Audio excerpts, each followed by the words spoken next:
It's harvest time mga kadugo. Dito sa mga tanim natin na kamoting baging. Dito sa Bugoy's Farm. Kaya yan mga kadugo. Sa Ilocano is niraraatan nila. Inaalisan nila ng baging. Ipapakain sa kalabaw. Ay baka. Madamo. Ayan ang mga kadugo.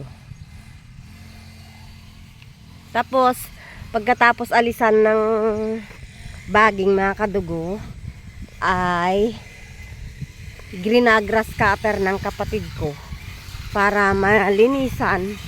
And then, saka huhukayin. Ayun siya, oh. Ang aming kapatid na bunso na siyang may-ari dito sa Bugoy's Farm. Bali 17 na span mga kadugo. Itong tanim natin na kamoting baging. 68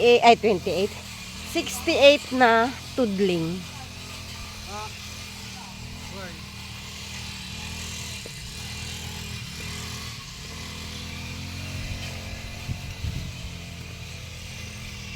Ewan ko lang kung malaman yung inani ng Kabagis Imelda na tanim niya is napakadaming laman.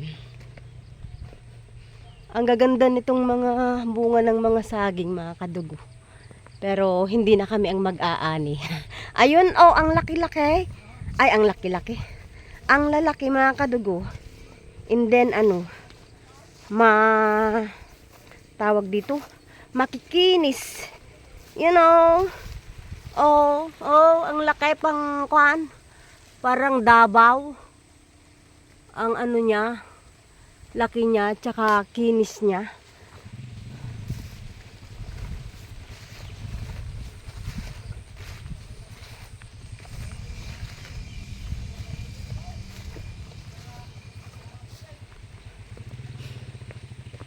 Ayan mga kadugo, ang ating aanihin na kamoting baging. Thank you Lord sa biyaya.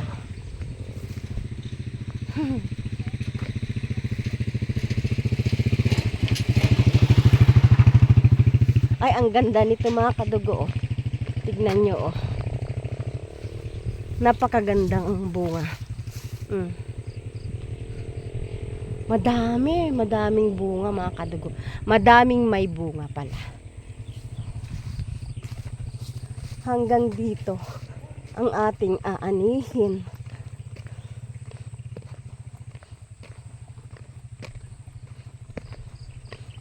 Gato.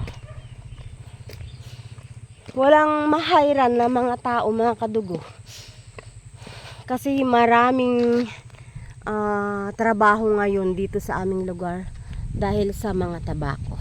So yan ang ating update mga kadugo dito sa mga tanim natin na kamoting baging dito sa Bugoy's Farm.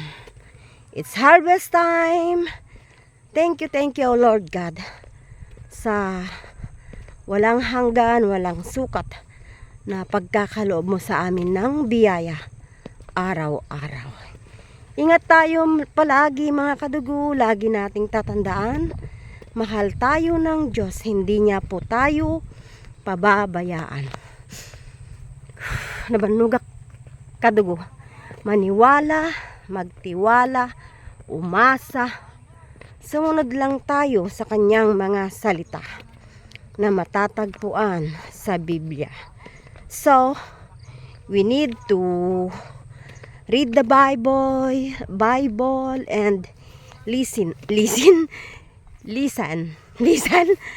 Oh, makinig na lang. Makinig sa mga nangangaral ng mga salita ng Diyos. Pero maging mapanuri tayo. Kailangan magbasa tayo para nakikita natin o napapatunayan natin na yung mga pre-preach nila ay according to the Bible. Bye for now.